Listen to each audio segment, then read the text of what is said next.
Hey guys, today I'm going to be updating you on my pan palette. So if you are not familiar, this year I am panning a palette from Tarte. It is the Tarte Man-Eater palette. Now there were two versions of this. I am panning the version 2, or the newest one, the one that's on the market. It originally came out with one less shade, like one shade was double the size, but then they changed it to make it a 9-pan shadow, or 9-pan palette. Anyway, I have really been enjoying this. I have been using it, pretty consistently.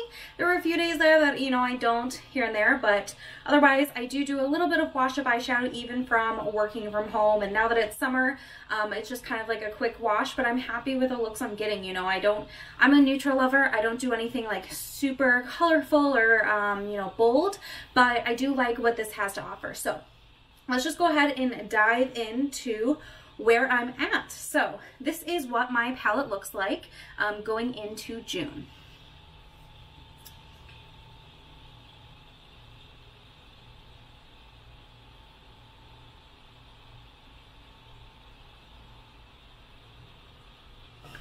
So I have hit pan on one new shade this month, and it was Foxy, which is this gold shade right here. So there is pan in there.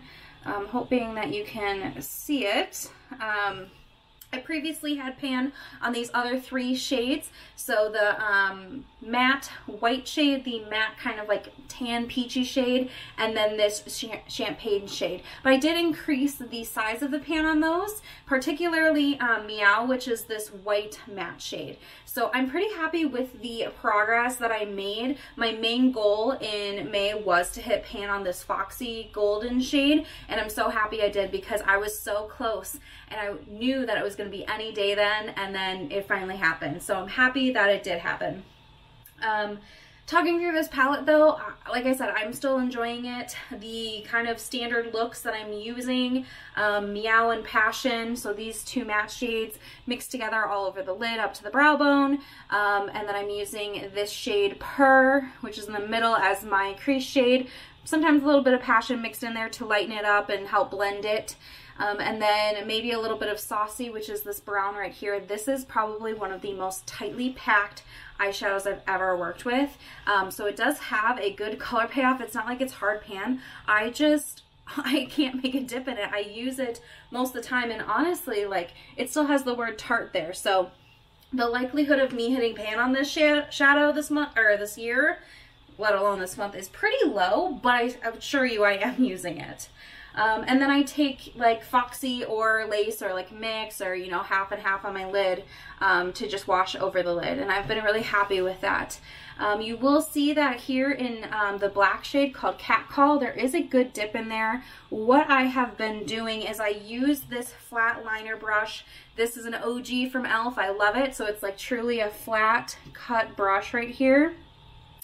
And what I do is I take water or like a setting spray, something like that. I just get the back of my hand a little bit wet, put the brush in there, or like if I'm at a sink, I'll just put the brush under there. Kind of take off the little bit extra of water, and then I will put it in the black shadow and use it as eyeliner. It's kind of like a liquid eyeliner that I'm making, but I'm really happy with the results. It works well with just water, it works well with the setting spray. Whatever you have, you can use, but I've been using that black shadow that way, and so I'm kind of getting a good dig in there. I'm not using it every single day as a liner, but when I do use the black shade, that's what it's for, is for a liner. These 2 down here, the burgundy and the darker chocolate brown, I honestly don't know that I've really touched too much. The burgundy shade here, Hypnotic, looks a lot prettier in the pan than it does on my face. For whatever reason, it just, it's okay. It's just not my favorite. It doesn't show up as bright as I was wanted to. So that's it on my finger, and let me just do a swatch. I don't know, it just kind of like is lackluster. It just looks like another brown in here. I wish it had more of that kind of red pull. And for the shine factor, because it is a shimmer shade, it's just not as bright as the other one. So let me just put Foxy here next to it, which is that gold shade I've been using. And you can see that the gold just catches the light.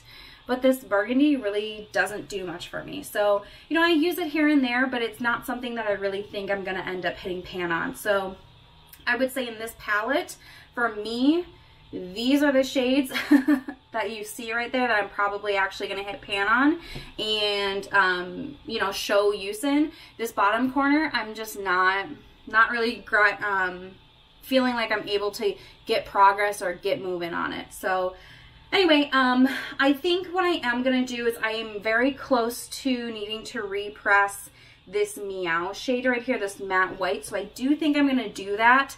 I waited till I got to this video, but it's getting hard for me to pull the product out of there because it's kind of getting wedged into the corners. And I do know that once you kind of get to this point, once you break down one of those corners, you're very prone to the whole shadow breaking. So I do think I'm going to repress that. Probably just do it today now that we talked about it.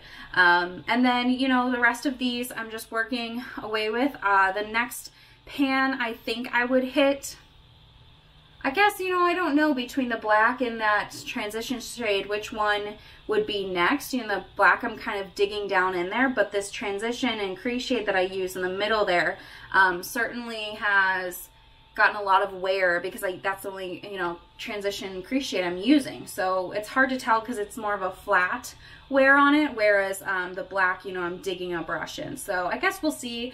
I don't know if I'll have another pan by next month. I would love to, but I'm not sure if that's actually going to happen. But this is where I'm at today. I'm pretty happy with my progress. Not tired of my palette yet, and I'm just going to keep chugging on. So certainly let me know how your palettes are doing down below. I would love to hear if you you know, want to give me an update, or if you post videos or on Instagram, let me know so I can take a look. I absolutely love watching people hit pan and the process of using what we have and really enjoying it. So thank you guys so much for watching, and I'll see you in my next one. Bye.